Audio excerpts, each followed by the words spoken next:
کہ حضرت اسعد بن زرارہ رضی اللہ عنہ نے میزبانی قبول کی کہ ہم تمہیں لے جائیں گے.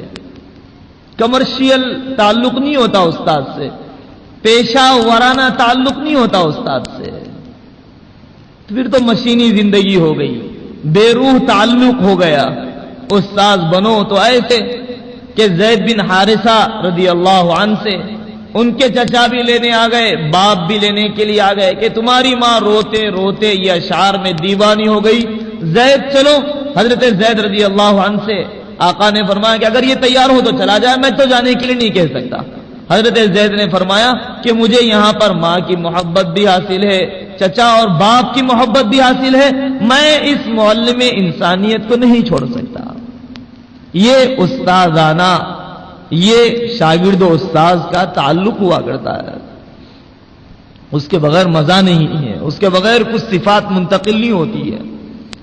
حضرت مصعب بن عمیر رضی اللہ عنہ اسعد بن زرارہ کے مکان میں قیام کر رہے ہیں.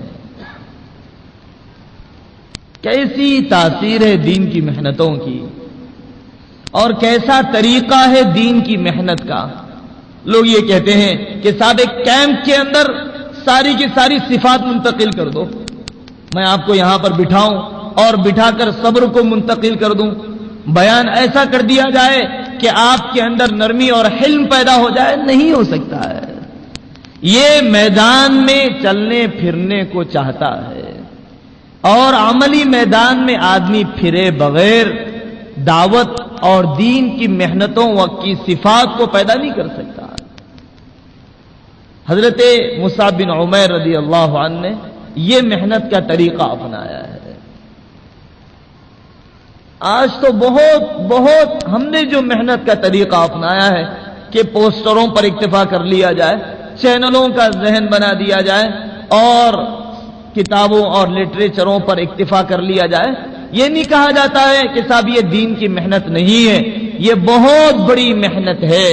لیکن وہ محنت جو رسول اللہ صلی اللہ علیہ وسلم نے اپنائی ہے، اور وہ طریقہ کار جو مصعب بن عمیر نے اپنایا ہے، انسان آج بھی وہی ہے جو مصعب بن عمیر کے زمانے میں تھا، اور آج کا انسان بھی انہی کیفیات اور انہی اعمال اور انہی حالات سے دوچار ہے جو اس زمانے میں تھا، بلکہ زیادہ دوچار ہے.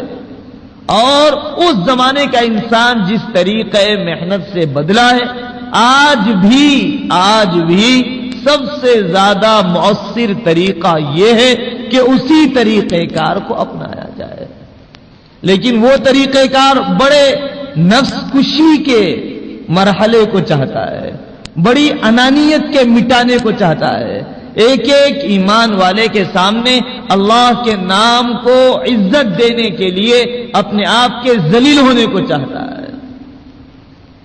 تو پھر یہ نفس آدمی کو اس محنت کی طرف مائل نہیں کرتا. حضرت اسعد بن زرارہ رضی اللہ عنہ نے ملاقاتیں کرائی. سب سے پہلے لے گئے بنی عبد الاشہل کے 2 آدمیوں کو، دیکھا کہ وہ بیٹھے ہوئے ہیں. تو حضرت اسعد بن زرارہ رضی اللہ عنہ نے کہا کہ دیکھ یہ اسید بن حضیر ہے، یہ سعد بن معاذ ہے، اپنے قبیلے کے بڑے لیڈر ہیں، اگر یہ سدھر جائیں تو اللہ تبارک و تعالی مدینہ پاک کے ماحول کو بدل دے. وہ تو غلط فہمیوں میں تھے. آج بھی امت کے اندر غلط فہمیاں یہ فرقے بنا رہی ہیں، بلکہ اللہ معاف فرمائے ایک بہت بڑا طبقہ غلط فہمیوں کے ذریعے سے دراڑیں پیدا کر رہا ہے کہ صاحب یہ عاشق رسول، یہ گستاخ رسول. ارے بھائی قریب ہو کر تو دیکھیں کہ کیا حقیقت ہے. ایک صاحب حاجی امداد اللہ مہاجر مکی رحمۃ اللہ علیہ کے پاس آئے کہ صاحب آپ تو کافر ہیں. ہاں بھائی کافر ہوں میں، اب کلمہ پڑھ لیتا ہوں، اشہدو ان لا الہ الا اللہ وان محمد رسول اللہ. چلو اب تو میں مسلمان ہو گیا، آپ کے سامنے کام کرنا چاہتا ہوں. کہ نہیں تم تو کافر ہو. اب کیا زبردستی، اس کا کوئی علاج ہے؟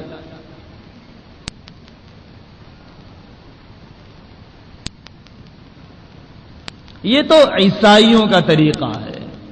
حضرت عیسیٰ علیہ السلام کی پیدائش کے دن کے انسائکلوپیڈیا برٹانیکا کے اندر لکھا ہوا ہے کہ یہ جو کرسمس ڈے جو شروع ہوا ہے وہ یہاں سے شروع ہوا ہے کہ حضرت عیسیٰ علیہ السلام کی پیدائش کا دن منایا جائے. تو پہلے تو لوگوں نے کہا کہ صاحب بیٹھ جائیں گے اور بیٹھ کے حضرت عیسیٰ کی اچھائیوں کو بیان کریں گے. تھوڑے دن گزر گئے، ارے صاحب بے رونق محفلیں ہیں، سوکھی روکھی محفلیں ہیں. ایسا کرتے ہیں کہ تھوڑا سا کھانے کی آمیزش بھی آ جائے. کھانا پینا ہونا شروع ہو گیا. جب کھانا شروع ہو گیا تو لوگوں نے کہا کہ یہ تو بے رنگی بے مزگی ہے، تھوڑا سا شراب و کباب کا بھی رنگ چل پڑے. پھر وہ ہو گیا. پھر اس کے بعد پارٹیاں بھی ہونے لگ گئی. اب وہاں پر ذکر مسیح تو پتہ نہیں کہاں چلا گیا. پوری دنیا میں جتنا کرسمس ڈے کے موقع پر اور حضرت عیسیٰ علیہ السلام کی پیدائش کے عنوان پر شراب نوشی اور بے حیائی اور عیاشی اور کلبوں کی آبادی ہوتی ہے، سارے سال میں پوری دنیا میں کسی اور دن میں نہیں ہوتی ہے. یہ کہاں کا اندھا پن ہے؟ کتنے دور ہم نکل چکے ہیں. کیا رسول پاک صلی اللہ علیہ وسلم کی زندگی میں 23 سال نبی بنائے جانے کے 23 سال تک ربیع الاول کا مہینہ آتا رہا، اور ابوبکر، عمر، عثمان و علی اور حضرت حسن رضی اللہ عنہم اجمعین کے زمانے میں 30 مرتبہ 30 سال تک ربیع الاول کا مہینہ آتا رہا. یہ نہیں کہ وہ آپ صلی اللہ علیہ وسلم کے پیدائش کے واقعات کو نہیں بیان کرتے تھے، وہ ضرور بیان کیا کرتے تھے، اور ہم سے بڑے عاشق تھے اور ہم سے زیادہ رسول اللہ صلی اللہ علیہ وسلم کی اتباع اور جان و مال کو نچھاور کرنے والے تھے. لیکن وہ میرے عزیز اور دوستو، وہ غیروں کے طریقوں کو اپنانے والے نہیں تھے. ارے سفر جہاد ہے، سفر جہاد ہے، اور سفر جہاد میں صحابہ نے اپنی سواریوں کو سڑک پر باندھ دیا.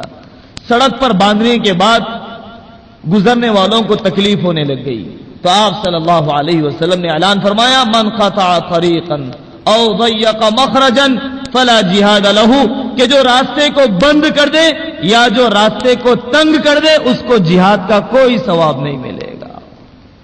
جہاد کا ثواب نہیں ملے گا تو نکاح کا کیا ثواب ملے گا؟ یہ جلسے جلوسوں کا کیا ثواب ملے گا کہ جس میں ساری کی ساری خلقت کی نیند کو حرام کر دیا جائے.